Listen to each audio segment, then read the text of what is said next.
Not sure if any of you YouTube guys care, but local guy made a post on the Facebook group, said that he bought a Legnum, but it needs some work. And if anybody trusted anyone in the area, and a buddy of mine tagged me in it. So this car is now in here getting full timing service, plugs, wires, coolant flush, water pump. He wants all the lights in the front replaced with LED. I didn't have luck with the headlights doing LED, but I'll put them in because they're easy to do on these cars. I'll put them in, see what happens. For me, they didn't work. It's got some speakers to put in because all of his are blown. Mine were the same way, even though my car is in better shape. Just Mitsubishi didn't really put a lot of money into the speaker design, or whoever made them for these cars.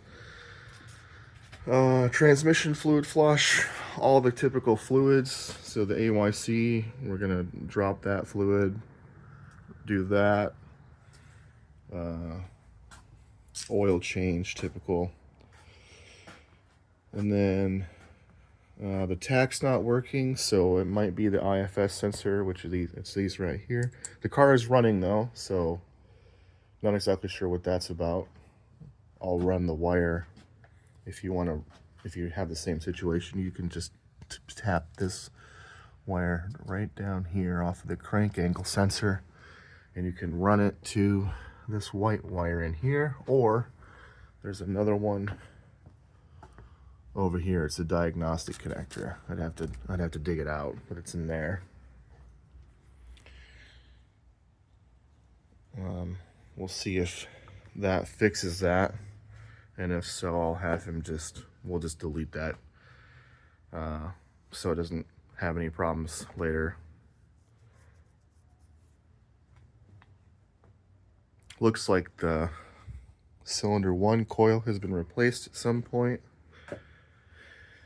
The radiator looks new as well. That's not an original radiator. The hoses look new as well, because those are not OEM either. Overall, the car looks pretty good. Seems to be relatively rust-free. Once I'm done doing all this, I'll detail it too, because it's gonna get dirty from the timing belt job. I already know that. But I just started on it last night, just kind of tearing into it. I wanted to check the condition of the original timing belt. I do believe this car was on Cars and Bids like a year and a half ago or something, and people were like, oh, it sold for way too little. I think it actually sold for the right amount, because if I was to buy one of these, I don't think I would have spent any more money than what it was bid on. Oh, I'm gonna fix this too. Looks like someone tried to take it off at some point. They broke all the clips, so I have a million of those, so that'll be really easy to fix. But overall, I think the car is in pretty good shape. It just needs a little TLC, so we'll go ahead and do that for this guy and get it back on the road. It's supposed to be his daily driver for the rest of the year, up until the end. Who knows if he's gonna drive it in the winter or not.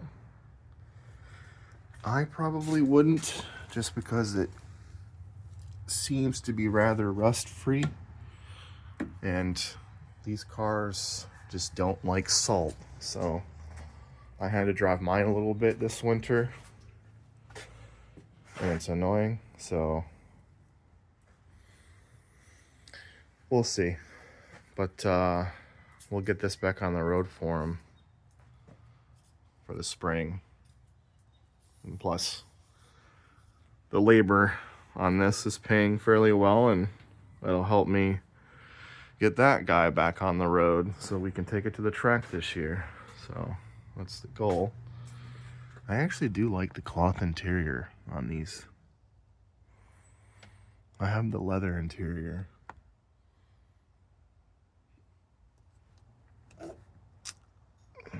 Pretty cool. Oh. For any other Legnum owners, I'm pretty positive that that's a Super VR4 cluster. But I could be wrong. It's got the bubbling going on. I know a few of them, I've seen that before, but it looks like the Super VR4 cluster to me. So, not sure, really sure.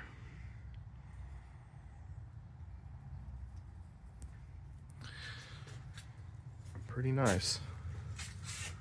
First one I've ever seen is black, so